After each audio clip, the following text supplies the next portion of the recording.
E falenderojmë Allahun xhalla shanuhu, një falënderim që i takon madhërisë së tij, i cili me urdhërin Allahu krijoi tokën, qiellin dhe të gjitha botët, të dukshme dhe të padukshme që na furnizoi me mirësitë e tij. Allahu është krijuesi dhe sunduesi çdo gjë. Përshëndetjet më të sinqerta ja dedikojmë njeriu më të zgjedhur në mesin e njerëzimit dhe padyshim që ai është Muhamedi alayhi salam.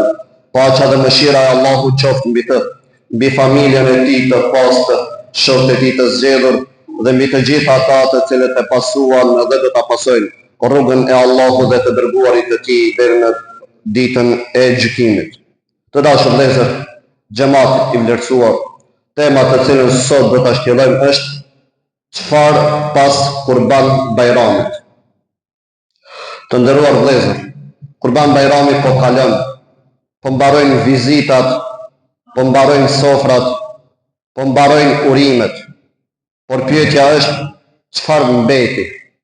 Të jemi të bindur se nuk është sukses që të kaloj Bajrami nëpër shtëpinë tonë. Sukses është të kaloj nëpër zemrën tonë. Nuk është pyetja sa mish u ndah, pyetja është sa mëkate u lanë. Nuk është pyetja sa njerëz na trokitën në derë. Pyetja është a na trokiti pendimi në zemrën tonë. Pse? Sepse ka njerëz që edhe pas Bajramit mbeten të njëjtë. I njëjti namaz i lënë, i njëjti sy që shikon harami, e njëjta gjuhë që lëndon, e njëjta arrogancë, e njëjta padrejtësi, vetëm rrobat ndryshojnë. Nuk ka dyshim se feja nuk është ndërrim rrobash, feja është ndërrim zemre. Allahu xhalla shanuhu wa xhalla jalaluhu thot: tek Allahu nuk arrin as mishi e as gjaku i tyre, por arrin devotshmëria juaj. Pra Allahu xhalla shanuhu wa xhalla jalaluhu nuk shikon kurbanin ton sa e shikon zemrën tonë, sepse dikush therr kurban e nuk e therr egon e vet. Therr dashin, por jo me ndjematësinë, therr kurbanin, por jo urrejtjen e tij. Të dashur vëllezër, Ibrahimi alayhi salam nuk u ngrit tek Allahu xhalla shanuhu sepse fliste bukur, por sepse kur Allahu xhalla shanuhu kërkoi prej tij diçka, ai nuk kurseu asgjë. Sot ne duam xhenetin pa sakrificë, duam bereqet pa namaz, duam fëmijë të hajrit pa edukat, duam rahati pa sabër, duam mëshirën e Allahu xhalla shanuhu pa pendim, dhe pastaj habitni se nuk kemi qetësi. Të dashur vëllezër, nuk po na mungojnë të mirat, po na mungon bereqeti. Sot njerëzit kanë shtëpi më të mëdha se kur, por më pak rahati brenda saj. Kanë telefona më të mençur, por më pak biseda mes vete. Kanë ushqim më shumë, por më pak shije. Kanë më shumë miq, por më shumë është në vetmi. Sepse zemra pa Allahun xhalla shanuhu nuk qetësohet. Dhe po e shohim këtë. Njerëzit qeshin para të tjerëve, e çajin kur mbesin vetëm, sepse njeriu mund ta mashtrojë krejt dynjan, por jo zemrën e vet. Të nderuar xhamatin, po e shohim se si Bajrami për disa ditë është përvath. Kush e ka sofrën më të madhe, kush e ka veturën më të mirë, kush e ka fotografinë më luksoze, mos t'ju ngjajnë disa njerëzve që e fotografojnë kurbanin më shumë se sa që e kujtojnë Allahun xhalla shanuhu wa xhalla jalaluhu. E jetojnë për sy të njerëzve, për pëlqime, për komente, për lavdrim. Muhamedi sallallahu alaihi wasallam ka thënë: ajo që më së shumti friksohem për ju është shirku i vogël. E kur u pyet për të, tha ajo është si e fatësia. Dëgjoni mirë, kur njeriu fillon të duket para njerëzve më shumë se sa para Allahu xhalla shanuhu, zemra fillon të vdes. Dhe kjo po ndodh. Sot njerëzit rregullojnë fotografinë, por jo moralin. Rregullojnë profilin, por jo zemrën e vet. Vallahi, nuk friksohen për ummetin nga varfëria, aq sa friksohen nga zbrastia shpirtërore. Sepse njeriu pa iman nuk ngopet asnjëherë. Të dashur vëllezër, a nuk jemi në një kohë të rëndë? Jemi në kohën kur njeriu ka gjithçka përveç qetësisë. Jeton me familjen, por nuk ka afërsi. Ulen bashkë në sofër, por se i theli në telefonin e vetë. Babai nuk e njoh djalin, djali nuk e dëgjon baban, dhe njerëzit kërkojnë ilaç për zemrën, ndërsa janë larguar prej atij që i qetëson zemrat tonë. Allahu xhalla shanuhu wa xhalla xhelaluhu thot: vërtet me përmendjen e Allahut qetësohen zemrat. Nuk qetësohet zemra me luks, as me pasuri, as me famë. Zemra qetësohet me Allahu xhalla shanuhu wa xhalla xhelaluhu.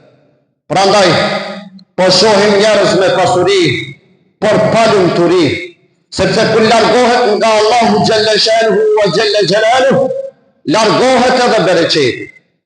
Të nderuar xhamatin, nuk po na shkatron armiku atë sa po na shkatron mëkati jon. Nuk po na shkatron varfëria, po na shkatron mungesa e turpit, sepse kur zhduket turpi, harami bëhet normal, përgojimi bëhet argëtim, gënjeshtra bëhet mençuri, tradhtia bëhet modernizëm. Dhe pastaj pjesim pse nuk kemi bereqet. Si të kemi bereqet kur sabahu na kalon në gjumë. Si të kemi bereqet kur prindrit çajin prej fëmijëve. Si të kemi bereqet kur telefoni na është bërë më i afërt se Kur'ani. Të dashur besimtarë, një prej plagëve më të mëdha sot është prishja e familjes. Vëllai nuk i flet vëllait. Motra largohet prej motrës. Djali e ngrit zërin ndaj babait të tij. Nëna çan në heshtje. E pastaj kërkojmë lumturi. Muhamedi sallallahu alaihi wasallam ka thënë: nuk hin në xhennet ai që i kputi dhe fare fisnore. Pra, Bajrami nuk erdhi vetëm për mish, erdhi për zemrat tona, për falje, për pajtim, por krenaria nuk na lë. Sot njerëzit nuk flasin me vite të tëra. E vdekja afrohet dhe padyshim se do të vijë dita kur do të dëshirojmë vetëm edhe një herë ta dëgjojmë zërin e atij me të cilin jemi hidhruar. Por atëherë do të jetë bollë. Të dashur vëllezër, mos mendoni se brezat që do vinë dhe që po vinë do ta kenë më lehtë. Jo, nëse nuk u arruajmë fen, dynjaja do t'u marrë zemrën e tyre. Do vijë koha kur vajza e ndershme do të turpërohet nga mbulesa e saj, djali që falet do të tallet, e ai që ruan fen do të shihet si i prapambetur. Dhe ajo kohë po afrohet. Prandaj edukoni familjet me iman, sepse nëse familja nuk e njeh Allahun xhelle shanuhu në shtëpi, do ta njohë dynjajën në rrugë. Nëse nuk jam mbush zemrën Kur'ani, do t'jam mbush telefonin. Nëse nuk jam mëson turpin familja, nuk do t'jam mësoj askush. Të dashur besimtar, Kurban Bajrami po kalon, por mos lejoni që me të kaloj edhe pendimi jon. Mos lejoni që të mbaroj vetëm festa e jo mëkati. Mos lejoni që pas Bajramit të mbyllet edhe lidhja me Allahun xhelle shanuhu wa xhelle xhelaluhu.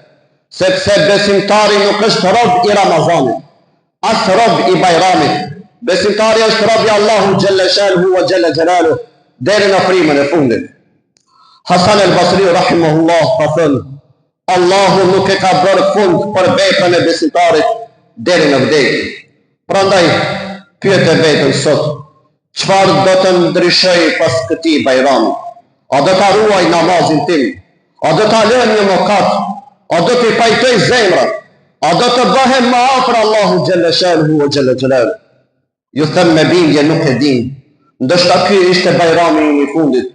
Ndoshta vitin tjetër dikush do të jetë në vendin tonë. Prandaj kthehuni tek Allahu xhelle shanuhu para se të jetë vonë. Ruajini namazin, ruajini familjen, ruajini moralin, ruajini turpin tuaj, ruajini zemrën tuaj, sepse kur prishet zemra, prishet gjithçka. Lutim Allahun e madhruar që të pranoj kurbanin ton, namazin ton, lotët tonë dhe pendimin ton. O Allah xhelle shanuhu, mos lejo që Bajramit në kaloj e zemrat tona të mbesin të vdekura. O Allah, na i ruaj familjet tonë, familjet tona dhe fejnë tonë. O Allah, mos na sprovo me zemër pa iman, me jetë pa bereqet dhe me familje pa rahmet. Amin. Wa akhiru da'wana wa anil hamdulillahi rabbil alamin.